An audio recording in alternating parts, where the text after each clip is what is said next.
Welcome all sports fans, YouTubers, Facebookers, all social media across the nation. This is Uneducated Sports Talk. Also see me on Uneducated Network, both on YouTube. Please like and subscribe to both shows on YouTube, Uneducated Sports Talk and Uneducated Network. That being said, you guys, did I really just witness that? I think I really did. 27 straight three-point shots missed by the Houston Rockets in the Game 7 of the NBA Western Conference Finals at home. At home. How do you miss 27 straight three-point attempts if you're an NBA player or NBA team that's known for the three-point shooting? Deadly three-point shooters. You missed 27 straight. You don't deserve to win the game regardless. Chris Paul was off of Game 7. We all knew that going into it, and that was going to be a big difference. But guess what? Houston Rockets still came out on a run. They did in Game 6, but that was in Oracle, so you kind of figured a comeback was going to happen. But Game 7, you're up by 11 points pretty freaking early, and you're up by 11 and going into halftime.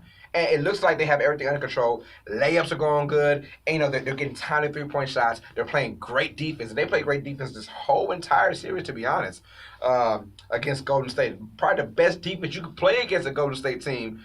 And it just still wasn't enough. That dreadful third quarter came around for the Rockets, and it upped it up for the Golden State Warriors, and they came out drilling. Steph Curry was on fire. I believe he had 14 points in the third quarter. You couldn't stop him. KD finally came alive in the fourth quarter, and they went 101 to 92. Not the best stat score, but as you can tell from the halftime score, 54 to 43, that means the Warriors scored a lot of points in the second half. And Steve Kerr said it best. He was so ticked off that the Warriors were playing so sloppy, especially in that first quarter where they only scored 19 points, but only down by 5 points. He said we probably played the worst quarter of our whole entire life, and we're only down by 5 points, and he was mad. And I don't know what happened in that locker room. I heard Steph Curry came out and said nothing really happened in the locker room about the speech or whatever that was given, but he did mention that they've been there, done that. They know what it is. There's sort of a cockiness to the Warriors, and rightfully so, because they have three of the best shooters of all time. They could have potentially for Hall of Famers. I'm not counting Draymond Green, though. I'm still saying three. Draymond is just the best role player in the NBA, just a really great role player. But that being said, the Warriors did what they did, and I should have stuck with my first pick. I said the Warriors in 7, but I was like, why the Warriors in 7 if they could win in 6? And then Iguodala got hurt, which they could have probably won in 5, maybe. But with Chris Paul being hurt, it took a lot of the ball movement. That hurt them in Game 6 because of the turnovers. But in Game 7, they had lethal open looks and were just missing everything. But it was funny because in the first half, the Rockets were going into the lane. Eric Gordon, James Harden, Clint Capella, they're all inside, 2-point shots. And the mid-range game, the passing, and all of a sudden, they just stopped. Combination of James Harden and Mike D'Antoni being on your team. That's Mike D'Antoni is 3-3-3. James Harden shoots the worst 3 points. He makes a lot of those, but the shots are horrible. And at times, James Harden looked for that 4-point play every single time, and it was obvious in this series he was not getting that 4-point call. I mean, he had a few of them being called the 3-point shots. Being called for fouls, but not a lot. And he shoots a ton of those looking for the foul. He had to stop doing that. But Eric Gordon came to play. Clint Capella came to play. James Harden did come to play in the first half. But the knock on James Harden, it will always be he does not come up big in the playoffs. He doesn't have that signature moment in a big-time game. We're talking the finals or Game 6 or Game 7, that kind of stage, so either Western Conference Finals or just a Game 6 or 7. He hasn't had that big moment to say, I'm here, fear me, this is the reason why I am your MVP. He did not do that.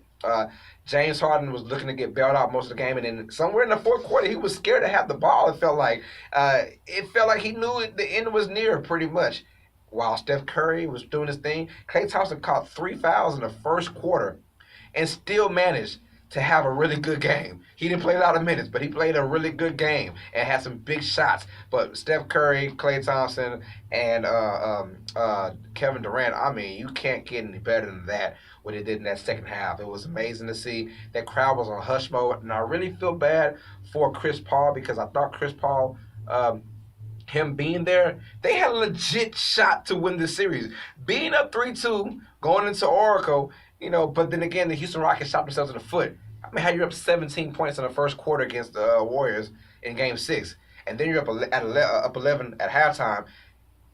both times that third quarter just drained them out mentally, and Chris Paul would have made a difference. And I think if Chris Paul plays, they probably, I mean, there's a slight chance. I give them about a 30% chance of winning one of those games. But without Chris Paul, I gave him zero chance at all.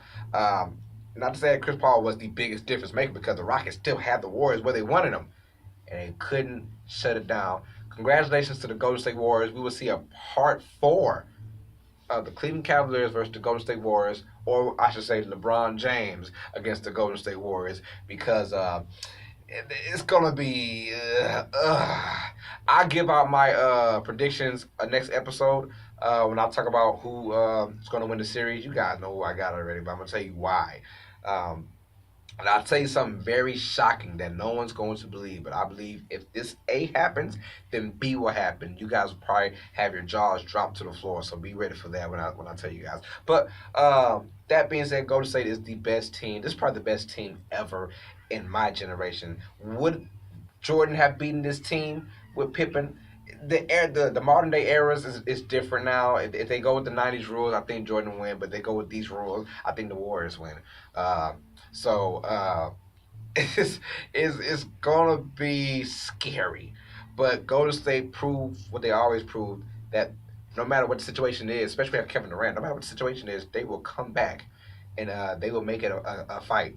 You know, they will make it a fight, and I'm just happy to see that. I think the better team won it. I think if Houston would have won facing LeBron James and no Chris Paul, then it's kind of a LeBron probably gets his, but now we get LeBron versus a relatively healthy Golden State team. But Andre Iguodala did miss his fourth straight game, and that could be something to look at for the NBA Finals, where LeBron might have an advantage because Andre Iguodala is a very good defensive player on LeBron James. Not he's not gonna shut him down, but he makes him work for it.